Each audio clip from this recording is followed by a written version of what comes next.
Right, first off, I spoke with Police Chief Sam Dotson about this yesterday because yesterday morning, right here on News 4 this morning, I told you that of the city's 60 homicides that have happened this year, only a third of them had been solved.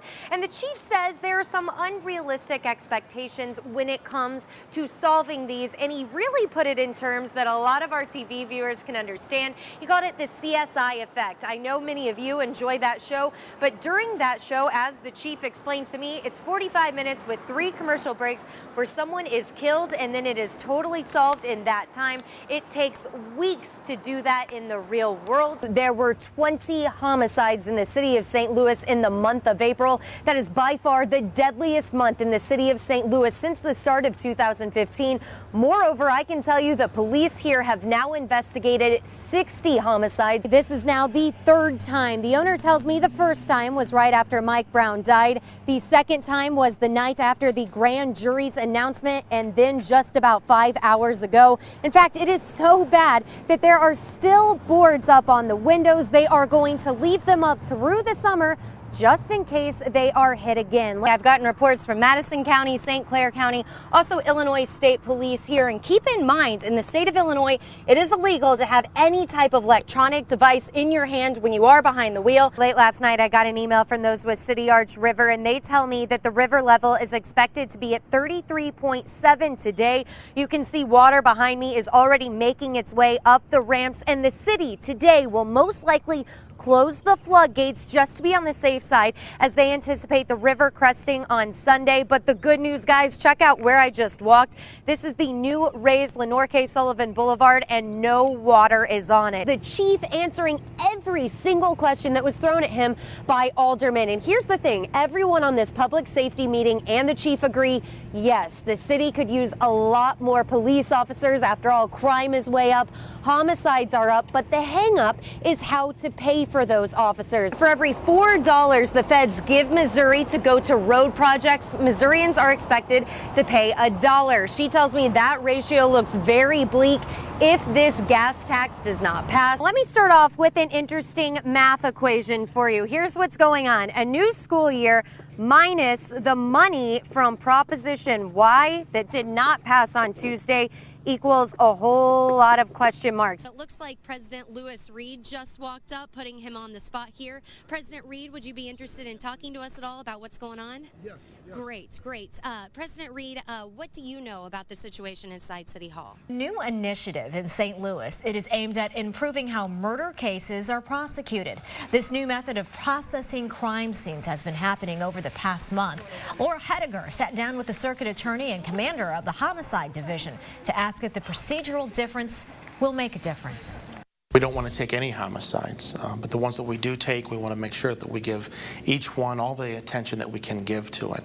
And having so many makes it more difficult. Captain Michael Sack has a difficult job. He's investigated nearly every one of the city's 64 homicides this year. That's nothing new. But who he sees at those crime scenes is. No matter the time of day, prosecutors are now coming right to the scene. Once everything's stable and all the evidence has been identified, the attorney will be allowed in. A month ago, homicide detectives would go to a scene, then they would come back here to write up their report. Then they would go a couple of blocks away to here, the Carnahan Courthouse, to give that report to prosecutors, and then police would pretty much wait. Now the only waiting is done by prosecutors waiting to get a phone call from St. Louis City Police so both sides can start working that investigation together. I think the police have been frustrated at the amount of cases that they've been able to carry through to a successful prosecution. And we realized after talking with others around the country that we could really impact that if we were right there with the detectives in the middle of the night at the crime scene when a homicide occurs. Jennifer Joyce explains as police collect evidence to solve the crime, her attorneys are there to make sure the evidence will hold up in court. Both sides say the combined approach will speed up the entire homicide investigation prosecution process. I think it can take out days, and even more importantly, I think it can result in cases being prosecuted where before we would not have prosecuted those cases. And that's something they hope will help to end violence. STL. Laura Hettiger, News 4. More education news new this morning as another school year comes to an end. It's also the end of an era in Edwardsville, Illinois, the Ed Hightower era. Laura Hettiger spoke with the longtime superintendent yesterday. She's live in Edwardsville with that story. Good morning, Laura. Good morning to you, Andre. Kids are just getting to Edwardsville High School right now. Many of them have book bags on. Of course, books will be in those book bags. But check out the book I am holding. It is called The Whistleblower, and it is about the man who for years has been in charge of making sure all the kids who go to this school district get a proper public school education. I had a chance to speak with Dr. Ed Hightower at length yesterday, and he will blow his final whistle here at the end of June, wrapping up 40 years in public education, 21 years in Alton, the final 19 here in Edwardsville as superintendent. He found the time during all of that to become a legendary college basketball referee and, oh yeah, raise a family.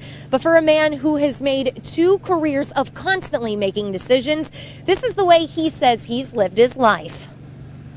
The one thing I can go to bed at night and say, any decision that I ever made, I made it in the best interest of the kids, of the children that I was entrusted to provide that safe and nurturing environment for.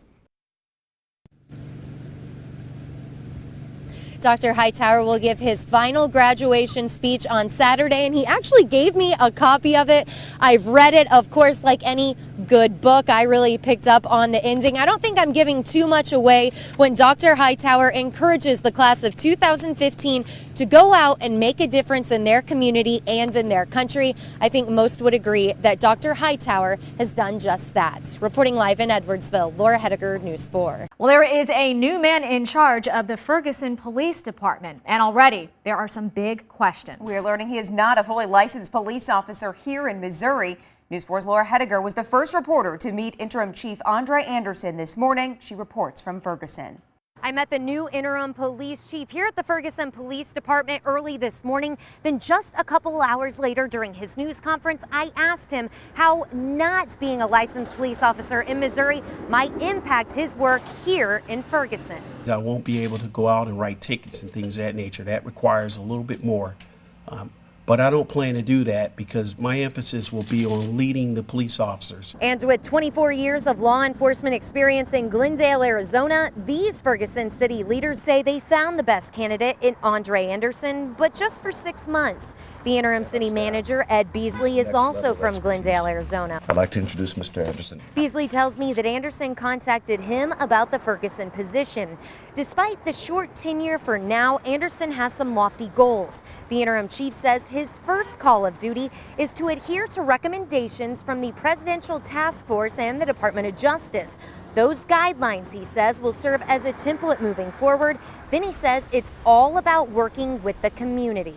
We want to place an emphasis on attracting, hiring qualified applicants that can exemplify character, respect, cultural awareness, and the professionalism this community deserves. The interim chief says his final goal is to prove to everyone that peace prevails. We'll just have to wait and see if that happens in the next 6 months. Reporting from the Ferguson Police Department, Laura Hettiger, News 4.